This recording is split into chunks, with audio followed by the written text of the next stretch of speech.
que le Christ a existé, j'en sais rien, quelque part si je suis matérialiste, mais en tout cas, l'épopée du Christ, la nouvelle alliance, le saut qualitatif dans l'histoire que ça a imposé, les valeurs que ça a imposé à 1 milliard de gens, fait que je me dis, je me fous de savoir, c'est comme de savoir si Molière était Molière et si Shakespeare était Shakespeare. Voilà, il y a les œuvres de Shakespeare, il y a les œuvres de Molière et il y a l'épopée christique. L'homme ne va pas vers Dieu, c'est Dieu qui vient vers l'homme. L'homme est incapable de se sauver, c'est Dieu qui vient le chercher, mais avec une chose à faire. J'ai entendu, mais c'est ça qui est étonnant, et comme une voix perceptible qui me parlait, et cette voix c'était Dieu. Et ce Dieu me disait qu'il fallait que je fasse un choix. Soit que je continue à marcher dans la voie dans laquelle j'étais, soit que je le suive. En fait, un verset de la Bible que je ne connaissais pas, qui est descendu dans mon cœur. C'est j'ai mis devant toi la malédiction, la bénédiction, choisis.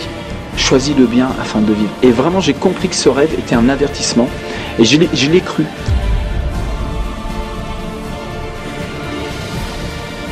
Alors, le temps de l'ignorance, le temps des ténèbres est terminé. Il faut, mes amis, que vous soyez complètement réveillés. Il me parlait des raisons de croire en Dieu. Il me parlait sans cesse de la Bible. Il me disait que le mot Bible signifiait instruction de base avant de quitter la terre.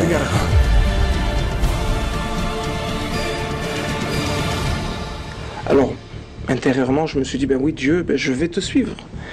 Mais quand Dieu parle, c'est pour que tu obéisses aujourd'hui. Moi, j'ai pas obéi le jour même, j'ai voulu faire les choses lentement. Mais quand ce Dieu vous a parlé, c'était le Dieu de l'islam, c'était Jésus, c'était comme où? C'était le Dieu de l'évangile, c'était... Dans l'islam, j'ai jamais entendu la voix de Dieu me parler. Là, je rentre dans l'église que j'entends cette voix qui me parle.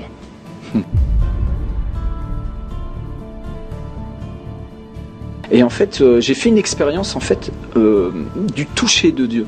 C'est-à-dire que j'ai été rempli de la réalité de celui qu'on appelle Dieu, quoi. Le Saint-Esprit m'a rempli et il a transformé à l'intérieur quelque chose qui était cassé. Et donc du jour au lendemain, il n'y avait plus de drogue, plus d'envie. Très rapidement, j'ai arrêté l'héroïne. Ouais, très rapidement. L'héroïne et le reste aussi ou... Oui, ben, j'ai changé de vie, j'ai changé de... J'ai essayé de garder quand même. Non, les anciens copains, tout ça, c'est eux qui m'ont jeté. D'ailleurs, ils me supportaient plus parce que j'arrêtais plus de leur parler de Jésus, quoi.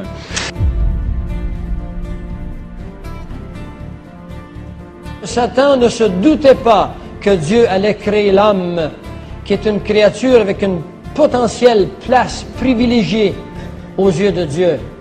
Vous êtes potentiellement des privilégiés aux yeux de Dieu, plus privilégiés que les anges, parce que Dieu vous a créé semblable à lui, avec un pouvoir de décision, avec un pouvoir de liberté, de libre arbitre. Et Satan, dans sa jalousie de l'homme, a voulu le faire périr, briser le plan de Dieu. Il s'est mis à me parler de la résurrection de Jésus. Il me parlait de Jésus comme quelqu'un de réel.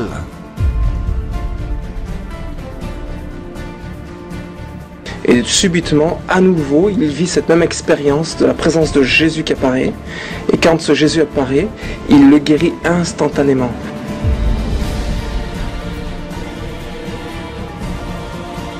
Voici les miracles qui accompagneront ceux qui auront cru.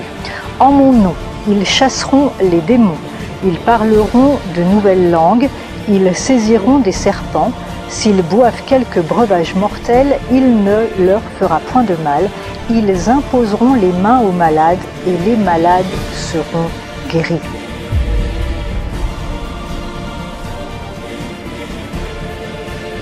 Aujourd'hui, vous avez même pris la décision de servir Dieu à plein temps. Vous êtes quoi, un évangéliste, on peut dire ça, un pasteur itinérant, en tous les cas, vous servez Dieu à plein temps. Je porte pas de titre parce que bon, si on est vraiment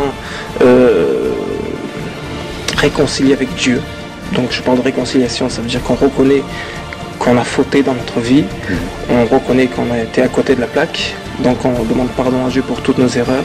Quand on reconnaît que Jésus est mort pour nous à la croix à cause de nos fautes, on a envie de le servir.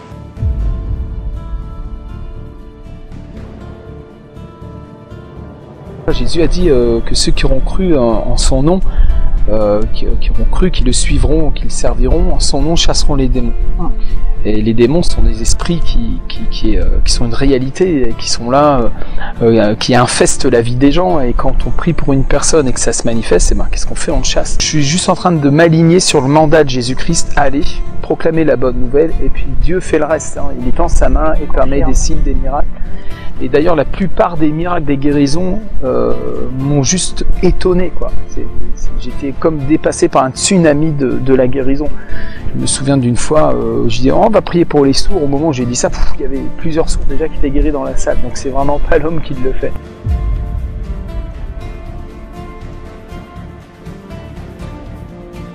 Dieu est réel. Ça s'est inscrit en moi. Et là, j'avais mes yeux dans les yeux de cette jeune femme et j'ai vu quelque chose d'incroyable, quoi. La reconnaissance qu'il y avait dans ses yeux, l'étonnement et le soulagement de voir que Dieu a opéré ce miracle pour elle, quoi. Ouais. Et ça, des guérisons comme ça, j'en ai vu pas mal. J'ai réalisé que j'avais invoqué le nom de Jésus. Cet événement, ce jour-là, m'a donné d'infinies raisons de croire en Dieu, de continuer à vivre pour lui et de parler de lui jusqu'au dernier jour de ma vie.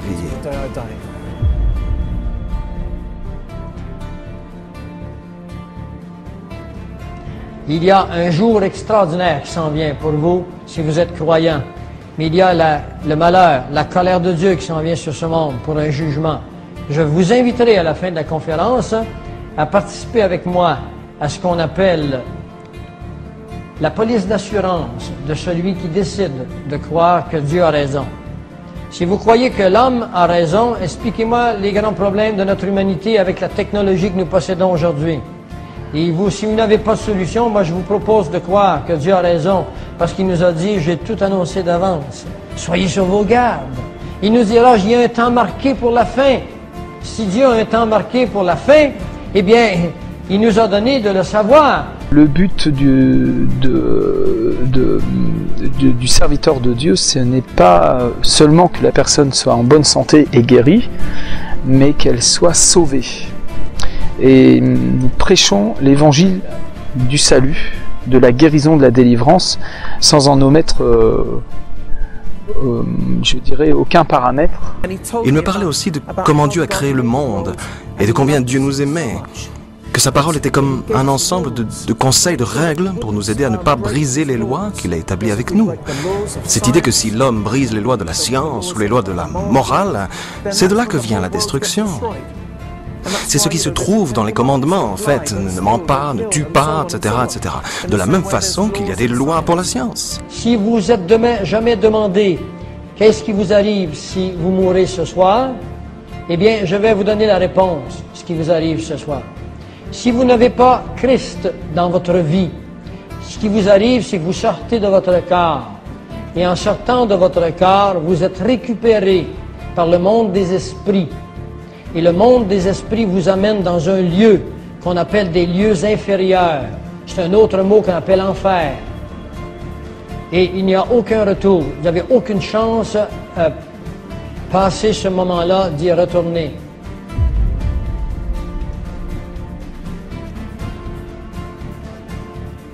Et c'est pas la volonté de Dieu sur terre non plus qu'on ait à souffrir les œuvres du diable. En fait, la Bible dit que Jésus-Christ a paru afin de détruire les œuvres du diable. La Bible dit que dans ses meurtrissures nous avons été guéris. La Bible dit que Dieu nous aime.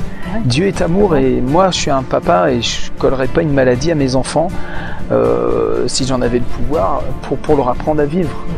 Je vais peut-être leur mettre une fessée, je vais les corriger, mais je ne vais pas les rendre malades et les détruire. C'est évident. À plus forte raison, moi qui suis méchant à comparer à l'amour de Dieu, à plus forte raison, donc Dieu ne va pas envoyer des maladies. De toute évidence, les Écritures disent, dans les Actes, il est écrit quelque part, que la maladie c'est l'empire du diable, c'est pas l'empire de Dieu, c'est pas le royaume de Dieu. Et puis nous savons que Jésus nous a envoyés. Et nous venons de le lire, c'est l'ordre de mission, où ils imposeront les mains aux malades et les malades seront guéris. Donc c'est la volonté de Dieu de guérir et c'est la volonté de Dieu de nous délivrer, qu'on soit en bonne santé, qu'on soit heureux. Jésus a dit que le diable vient pour égorger, détruire, voler, mais que le Fils a donné sa vie, le bon berger a donné sa vie pour que les brebis aient la vie en abondance. Avoir la vie en abondance, c'est pas être malade. Exactement. Donc nous avons cette ferme assurance que quand nous demandons à notre Père Céleste la guérison pour une personne qui nous écoute, Et si nous savons qu'il nous écoute, nous croyons que ce que nous lui avons demandé, nous l'avons reçu. Quelle que soit votre vie de souffrance, votre vie de travail et d'œuvre, vous ne pourrez jamais vous mériter le ciel. C'est impossible d'entrer là, tout seul. La parole de Dieu est claire là-dessus. Vous ne pouvez gagner votre ciel. Ça ne se gagne pas, le ciel. Mais Christ vous a préparé un passage et une place. Il l'a fait pour vous. Vous auriez été seul sur la planète, puis il l'aurait fait. L'homme avait volontairement coupé le contact avec Dieu pour s'en éloigner. Nous voulons mener nos vies selon nos propres règles et de fait, la relation entre Dieu et l'homme a été rompue volontairement. La conséquence de tout ça est ce qui est décrit dans la Bible comme le péché, l'enfer. L'enfer, c'est l'endroit où Dieu n'est pas. C'est un endroit de souffrance parce que Dieu n'y est pas. Le premier péché fut celui de l'orgueil, de l'ennemi qu'on appelle Satan. Le deuxième péché fut celui d'Ève, qui fut un péché de désobéissance et d'orgueil, parce qu'elle crut qu'elle deviendrait comme un Dieu. Le nouvel âge enseigne que nous sommes des dieux. Ce n'est rien de nouveau sous le soleil, c'est aussi vieux qu'Adam et Ève. C'est le même vieux mensonge qui revient. Ce qu'il faut que vous compreniez, c'est que lorsque Adam et Ève ont mangé de ce fruit, je mets une pomme, mais il n'y a rien qui nous dit que c'est une pomme, un fruit. Lorsqu'ils ont mangé ce fruit, ils ont été séparés de Dieu. Et que dans le fait qu'ils ont mangé de l'arbre de la connaissance du bien et du mal, est entrée en eux la connaissance du bien et du mal. C'est pour ça qu'ils se sont cachés.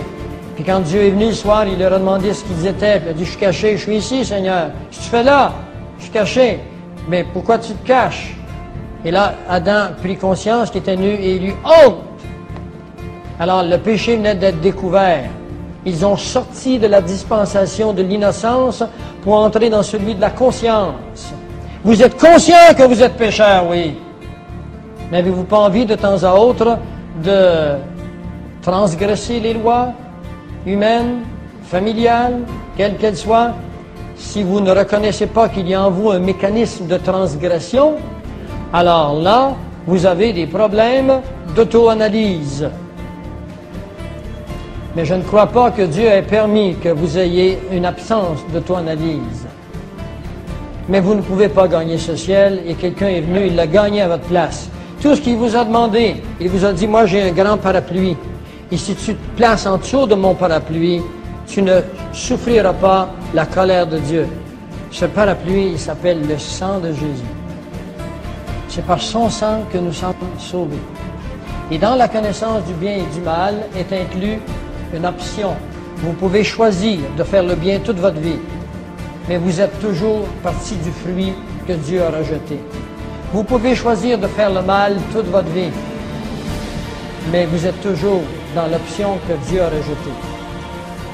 Le fait que vous choisissiez de faire le bien ne vous sauve pas, parce que nul n'est sauvé par le bien. Vous n'irez pas en enfer parce que vous êtes méchant, et vous n'irez pas au ciel parce que vous êtes bon. Vous irez au ciel parce que vous allez accepter de vous placer sous le parapluie qui est Jésus-Christ par son sang, et vous irez en enfer parce que vous aurez refusé de vous placer sous le parapluie qui est Jésus-Christ. Les démons vous récupéreront. L'enfer a été créé pour Satan et ses anges, et non pour les hommes. Seulement si vous rejetez Christ, c'est lui qui vous récupérera.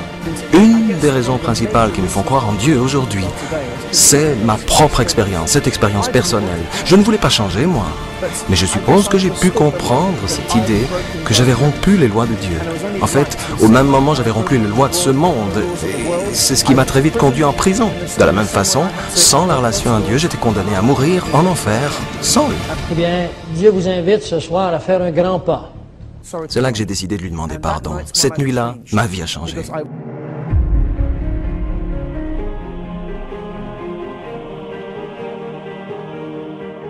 Vous devez avoir un grand moment profond de sincérité et d'honnêteté dans votre cœur. Vous devez reconnaître que vous êtes pécheur. Et le péché n'entre pas dans le ciel, donc vous ne pouvez pas y entrer. Mais Christ est prêt à enlever le péché de votre vie. Pas enlever votre nature pécheresse, mais il est prêt à enlever les conséquences du péché. Reconnaissez que vous êtes pécheur. Si vous reconnaissez que vous êtes pécheur, demandez-lui. Tu existes, Seigneur? C'est vrai que tu existes, c'est vrai? Moi, je te donne mon cœur. Je te le donne. Tu as la permission d'entrer. Viens dans ma vie et va dans les compartiments les plus secrets de mon cœur et fais le ménage. Je te donne le reste de ma vie si t'en veux. Puis lui, il en veut de votre vie parce qu'il vous a créé. Vous êtes une merveille à ses yeux.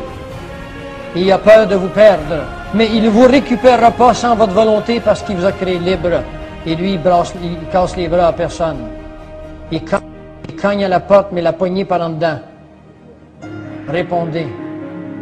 Alors, je vous offre ceci ce soir. Si vous voulez avoir un verset ou deux, Dieu sait que le jour où vous en mangerez, vos yeux s'ouvriront et vous serez comme Dieu, connaissant le bien et le mal. Ce n'est pas Dieu qui dit cela, c'est le serpent. Il le fait croire qu'ils vont être des dieux.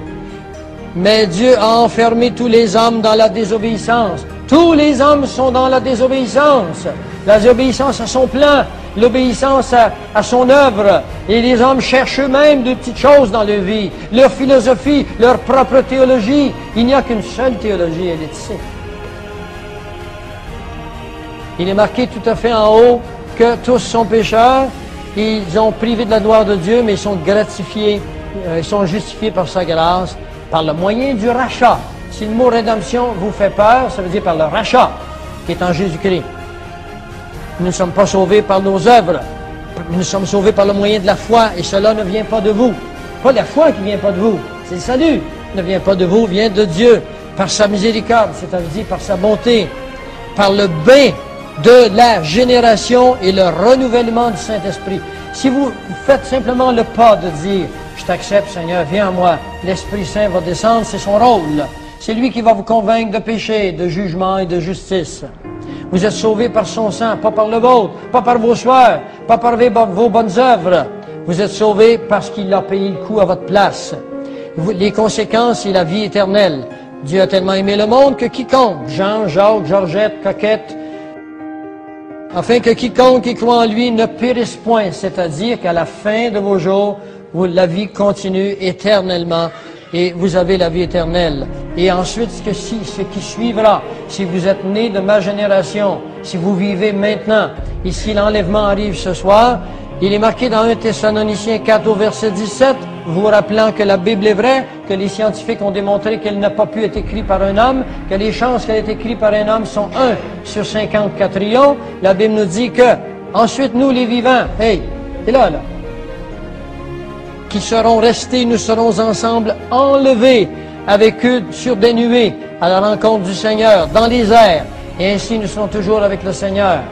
La dernière chose que Jésus a dite à ses disciples, c'est « Aller dans le monde et annoncer la bonne nouvelle à toute la création ». Ce serait vraiment absurde que moi, en tant que chrétien, je ne partage pas ce message qui a changé et transformé ma vie. Voilà pourquoi je continuerai à le faire jusqu'à mon dernier jour.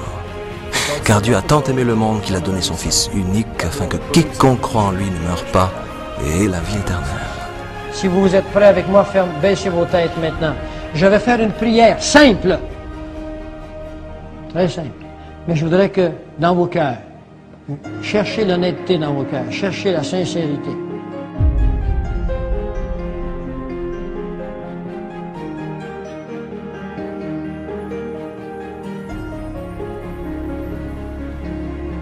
Seigneur, j'ai passé ma vie à concevoir moi-même l'existence. J'ai cru celui-ci ou celui-là, mais je t'ai pas cru toi. Et je t'avoue, Seigneur, que parce que je n'ai pas en moi la vérité, je suis angoissé. Ma vie n'a peu de paix. Je t'avoue qu'il est vrai que je suis pécheur, que la qualité totale n'est pas en moi. Mais je ne peux pas me changer, je suis fait comme ça. Je suis comme un léopard, je ne peux pas changer la couleur de ma peau. Mais eux, ils disent, ces croyants, que si je t'offre mon cœur et si je te donne ma vie, que tu vas venir. Ben écoute, Seigneur, je te donne ma vie. Je te donne mon cœur, je te donne mes émotions, ma volonté, je te donne ma philosophie, je suis prêt à tout rejeter ça pour toi. Viens avec ton Esprit Saint. Je te demande de me pardonner les fautes de mon passé, présent et futur. Et je crois que Jésus, ton Fils, il est venu sur cette terre, il est mort, il est vraiment mort, mais qui est ressuscité, et qui est ressuscité éternellement, et qu'il a pris sur lui tous mes péchés.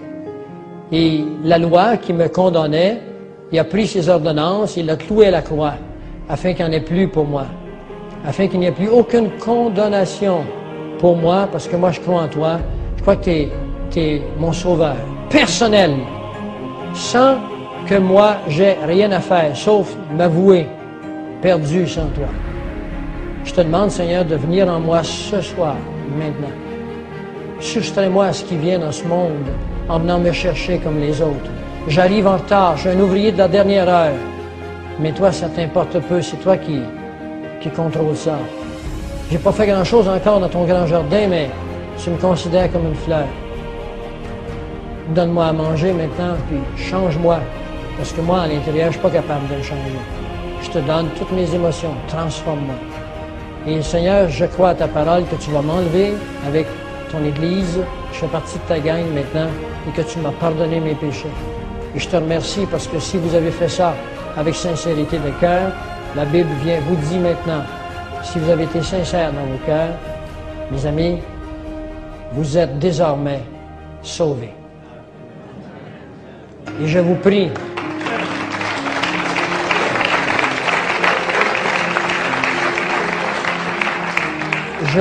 d'investiguer la parole de Dieu, afin que vous sachiez que ce que je vous dis, c'est fondé.